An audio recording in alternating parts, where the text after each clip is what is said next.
ನೀರಿನ ಮಧ್ಯೆ ಬಸ್ ಒಂದು ಕೆಟ್ಟು ನಿಂತಿದೆ. ಸಿಲ್ಕ್ ಬೋರ್ಡ್ ಜಂಕ್ಷನ್ ಸಂಪೂರ್ಣವಾಗಿ ಜಲಾವೃತ ಆಗಿದೆ.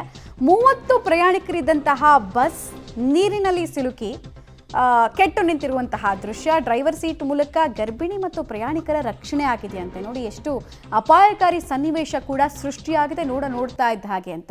BMTC ಬಸ್ ಕೆಟ್ಟು ನಿಂತಿರೋದು, ಅಲ್ಲಿಂದ ರೆಸ್ಕ್ಯೂ ಮಾಡೋದಕ್ಕೆ ಬೇರೆ ದಾರಿ ಇರಲಿಲ್ಲ. ಹೀಗಾಗಿ ಎಮರ್ಜೆನ್ಸಿ ಎಕ್ಸಿಟ್ ರೀತಿ ಡ್ರೈವರ್ ಸೀಟನ್ನು ಉಪಯೋಗಿಸಿದ್ದಾರೆ ಜನ.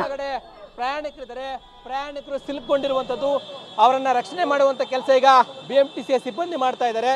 ಮೊದಲೇ ಸಿಲ್ಕ್ಬೋರ್ಡ್ನ ಜಂಕ್ಷನ್ ಬಳಿ ನೀರಿತ್ತು. ಆ ನೀರಿನ ಮಧ್ಯೆ ಡ್ರೈವ್ ಮಾಡಿಕೊಂಡು ಬಂದಿರುವಂಥದ್ದು ರಸ್ತೆ ಮಧ್ಯದಲ್ಲೇ, ಅಂದರೆ ನೀರಿನ ಮಧ್ಯದಲ್ಲೇ ಕೆಟ್ಟು ನಿಂತಿದೆ. ಮಹಿಳಾ ಪ್ರಯಾಣಿಕರೆಲ್ಲರೂ ಕೂಡ ಅವ್ರನ್ನ ರಕ್ಷಣೆ ಮಾಡುವಂಥ ಕೆಲಸಕ್ಕೆ ಮುಂದಾಗ್ತಾ ಇದ್ದಾರೆ. ನಿಜಕ್ಕೂ ಇಂತಹ ಪರಿಸ್ಥಿತಿ ನಿರ್ಮಾಣ ಆಗಿರುವಂಥದ್ದು ಯಾಕೆ ಅಂತಂದರೆ, ಮೊದಲೇ ಸುಮಾರು ಒಂದು 5-6 ಅಡಿ ರಸ್ತೆ ಮಧ್ಯೆ ನೀರು ನಿಂತಿದೆ. ನೀರು ನಿಂತಿರುವಂಥ ಮಧ್ಯೆ ಯಾಕೆ ಚಾಲನೆ ಮಾಡ್ಕೊಂಬರಕ್ಕೆ ಬಂದರು ಅನ್ನುವಂಥದ್ದು. ರಸ್ತೆಯಲ್ಲಿ ಕೆಟ್ಟು ನಿಂತಿದೆ. ಮಹಿಳೆಯರು, ಮಕ್ಕಳು ಎಲ್ಲರೂ ಕೂಡ ಬಸ್ ಒಳಗಡೆ ಇದ್ದಾರೆ.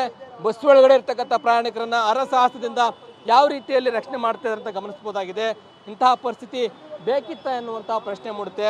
ನಿಜಕ್ಕೂ BBMP BMRCL ಅಧಿಕಾರಿಗಳ ನಿರ್ಲಕ್ಷ್ಯಕ್ಕೆ ಇವತ್ತು ಎಷ್ಟರ ಮಟ್ಟಿಗೆ ಸಾರ್ವಜನಿಕರಿಗೆ ಸಮಸ್ಯೆ ಆಗ್ತಾ ಇದೆ ಅನ್ನೋದನ್ನ, ಏನೇನು ಅಧ್ವಾನಗಳಾಗಿದೆ ಅನ್ನೋದಕ್ಕೆ ಇದೆಲ್ಲ ಉದಾಹರಣೆ. ಯಾರ್ದಾದ್ರೂ ಪ್ರಾಣಕ್ಕೆ ಅಪಾಯ ಆಗಿದ್ರೆ ಏನಾಗ್ತಿತ್ತು? ಇನ್ನಷ್ಟು ಮಾಹಿತಿ ನೋಡ್ತಾ ಹೋಗೋಣ ವಿರಾಮದ ನಂತರ.